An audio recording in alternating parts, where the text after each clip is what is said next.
An eye-opening reminder during the holidays that inflation remains a huge issue. Coloradans are struggling. And the Federal Reserve made it clear today the pain could continue. The Fed announced a 0.25% interest rate cut. However, it came with a warning. The Fed will slow the pace of cuts in 2025 as inflation outpaces their goals for the economy. The news rattled Wall Street and stocks tanked. The S&P lost 178 points. The Dow dropped a whopping 1,100 points. It's fallen for 10 straight days, its longest losing streak since 1974.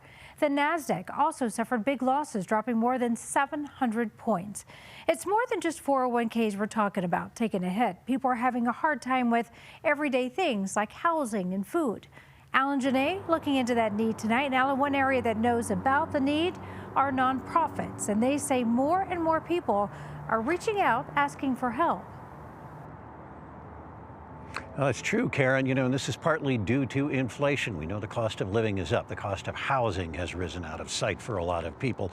Now, simple things like food are harder to afford. Income equality is growing. In this season of giving, we know that even those who have given before are having a harder time helping out. As the economy showed new signs of trouble, the Salvation Army band played on outside the King Soopers at Colorado and Yale and Denver. Thank you so much. The kettle getting its visits.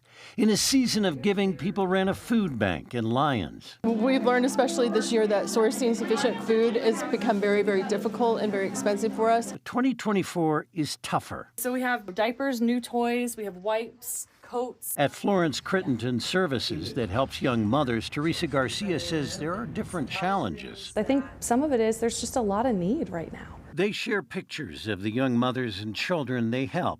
But on Colorado Gives Day, there were fewer donations. We're definitely continue to be sustained by our long time and really wonderful donors, but we're definitely seeing kind of hits in smaller donors. People with less income to spread around. Fewer of those? Yeah, fewer. It is harder for families to make ends meet. Aaron Pulling, a food bank of the Rockies, notes they are stocking shelves, but their costs are up too. There are bags of fresh food going out, but truckloads of cabbage, for example, cost more. For that cabbage, we're now spending $31,000 more over the course of a year for cabbage than we were a year ago. A couple years ago, there was more government funding. We are in a new era. We are in a post-pandemic fundraising era. When organizations are trying to do the right thing with more need and less coming in. I think that there is just a kind of a shift in the way that people are engaging with nonprofits and engaging with kind of the work in their community.